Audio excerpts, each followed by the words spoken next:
Right, moving on from this one, here are some examples of other formal role plays.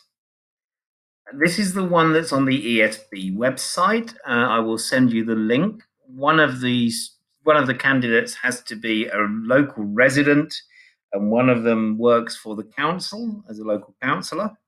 And the one of them is unhappy because the swings in the local park have been vandalized, they're broken, and the other person has to say that there's no money for maintenance, so they can't repair the swings. And then you agree on a plan together. What can we do to either stop them from getting broken by vandals, or also maybe to raise some money? And that's what they decide to do together. In fact, the woman in the video decides that she already knows where these people live who vandalized the swings, and the councillor decides they're going to make them repair them themselves. Well, it's a possibility. That's a plan of action. Okay. Another possibility, again, you're at the housing office of the local council. You live in a council flat and you've just moved in, but the neighbours are too noisy.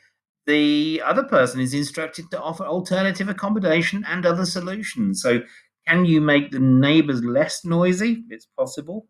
Or could you offer a choice of different flats? You know, a big new flat, but it's on the edge of town, a small old flat that's in where you live now. Explain why you like that idea or why you don't like it. You know, I don't want to move my children out of school because that's in the wrong part of town. Okay, so use your imagination. Have some problems, but never make the problem so bad that you can't find a solution. And if you can't find a solution, then say that you need to speak to your manager. Okay. Then there's another kind of formal one, which is when you're talking on the phone to cancel an appointment. This one's the dentist's. One of you needs to cancel your appointment. The dentist receptionist is the other person, and you're annoyed because this person has cancelled their appointments before. Okay, so what can you do? Well, what you need to do then is you need to persuade this person not to cancel. You know, we've got a waiting list of 6 months, and I'm afraid, you know, we won't give you the chance to come to this dentist again. And the other person has to then say what they can do. Think of the language that we use for suggestions. You know, what about if we did this? What you know? Have you thought about? Have you considered doing this? So, for example, what about if we gave you an appointment at lunchtime? Could you make that one? Okay, something, you know, something that's allowing the other person to change their mind. Okay, otherwise you're never going to make a plan together. Yeah.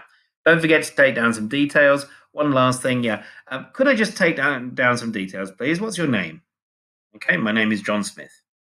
And your contact telephone number? Yes, it's 077 777 007 007. Aha. Did you say Smith or Bond? I said Smith. Could you spell that for me, please? SMITH. Okay, and your email address, please? Yes, it's john.smith@mail.com. Okay, you can ask people to repeat things, make it authentic, and it also gets you a little bit of extra time, doesn't it? Okay, so those were the formal ones.